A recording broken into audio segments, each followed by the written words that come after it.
You're locked in to the Grain Market Talk podcast. Fast updates, market movers, and the grain news you need right now.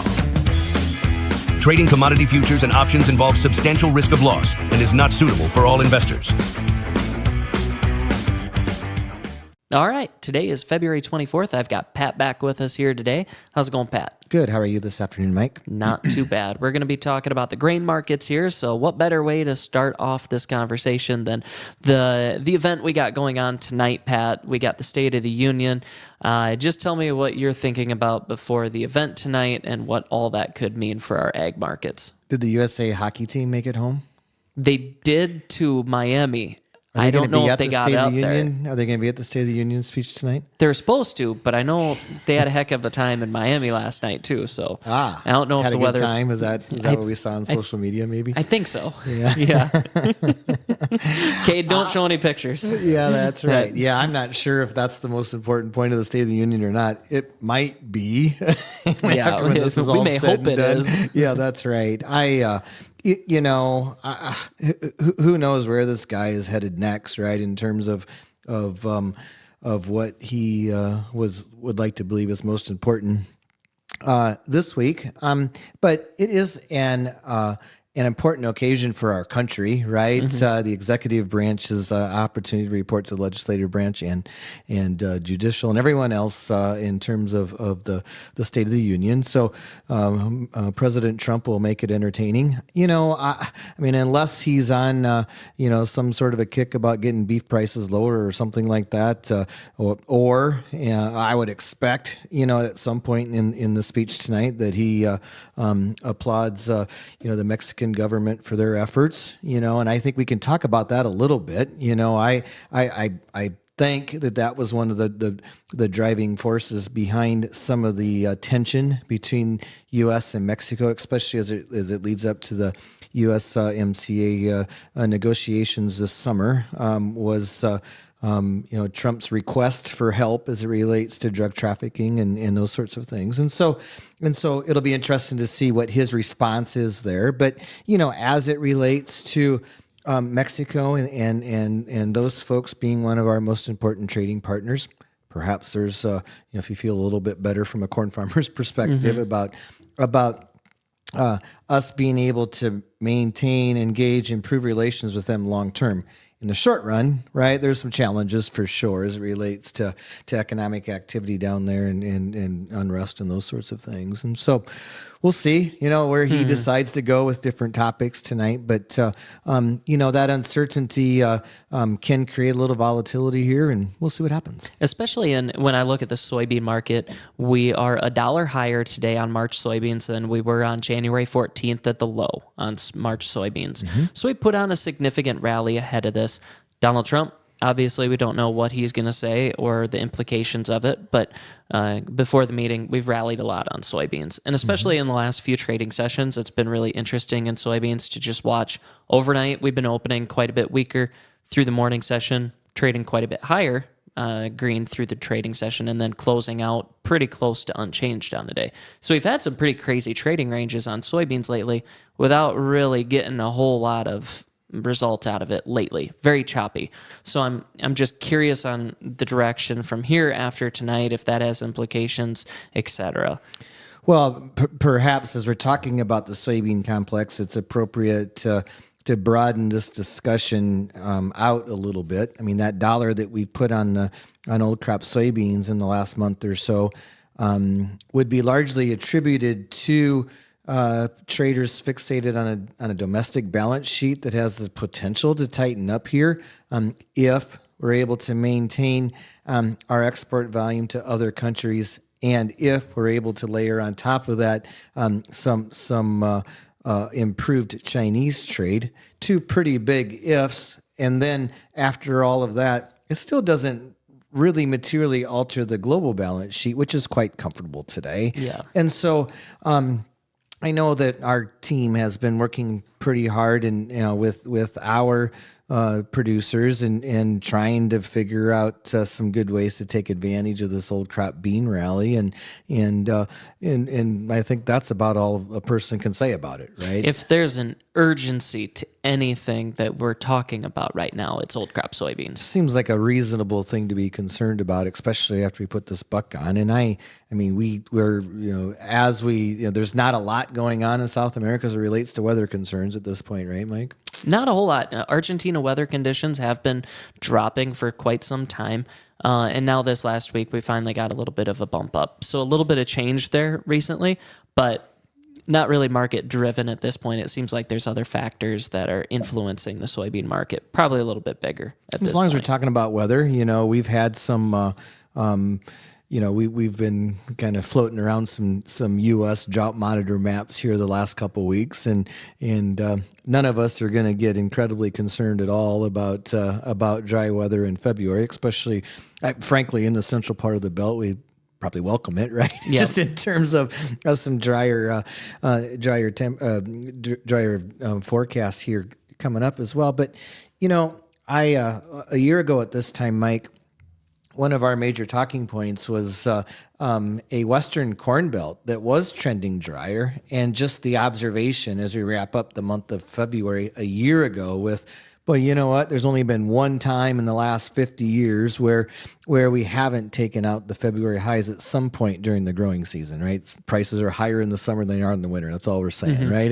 And then of course last year was the year that didn't occur. We had a relatively dry western corn belt at this time of year last year, and that resulted in a record crop, right? And so, as we sit here a year later now and we look at those same drought monitor maps, now we see it more shifted towards the east and more acute as well. There's a couple spots there in Illinois, Indiana, and Ohio that are more red on the drought monitor map than brown, and so there's for sure some dry areas here, but we'll just do this again. We'll do this again where we say, you know what, 2 out of the last 50 years are the only 2 years where, we haven't taken out winter, highs at some point during the growing season.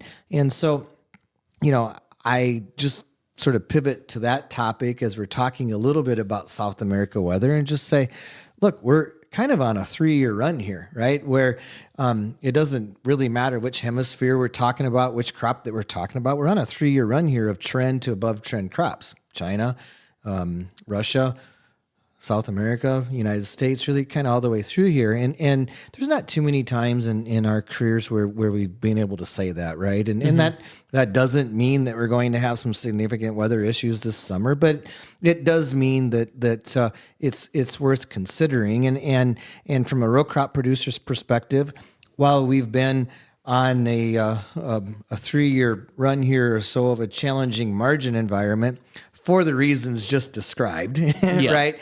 The good news is that the global balance sheets are manageable, I say in quotes, right? I mean, and especially domestic balance sheets, we've been able to hold this corn projected ending stocks around that 2 billion bushel number in spite of a record crop being produced here in the U.S. And cheaper dollar has been a huge help in all of that. Our exports have been really good, but it's we are sitting here today as we wrap up the month of February this week and establishing spring price on crop insurance.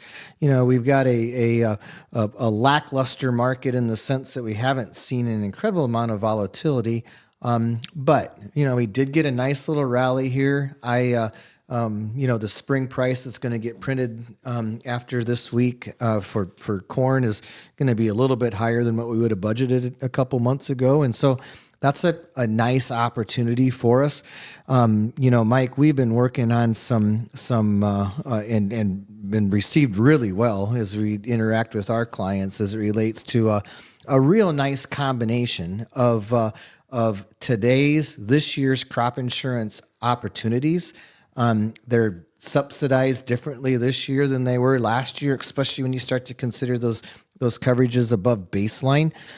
That coupled with some risk management strategies on the board can work really well in your operation and really create the opportunity for success for your operation. I don't want to say regardless of production, regardless of markets, but we can start to check mark a lot of boxes here.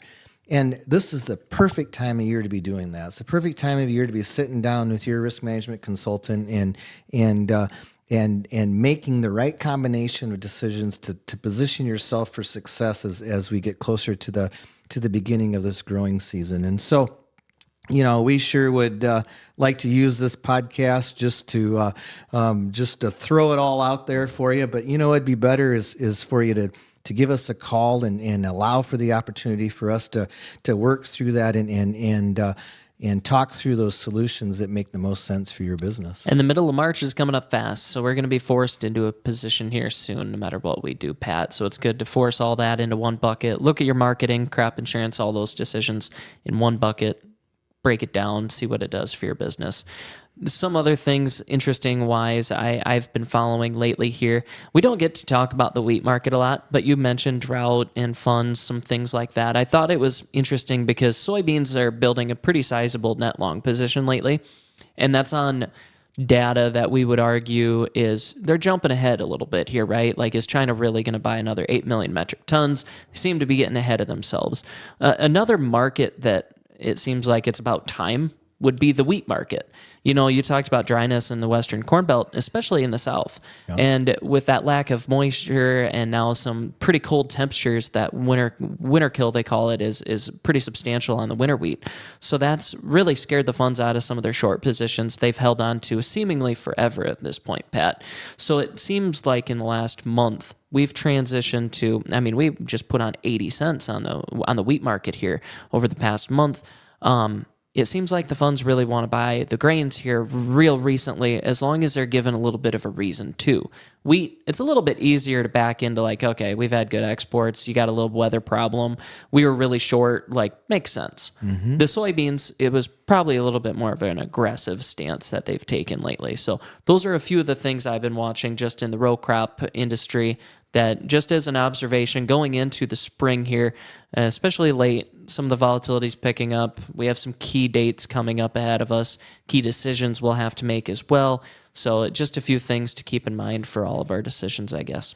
Good points. I appreciate that. And I guess just to kind of wrap things up here, just a reminder, right? If you're just check marking the same old thing this year compared to other years as it relates to crop insurance, and you're in a little bit of a rut and doing the same thing over and over again from a grain marketing perspective, we're probably missing out on some opportunities. And so I think we would appreciate the opportunity to engage and visit with you and make sure that we're making the right decisions for your business. All right. Thank you, Pat. Thank you.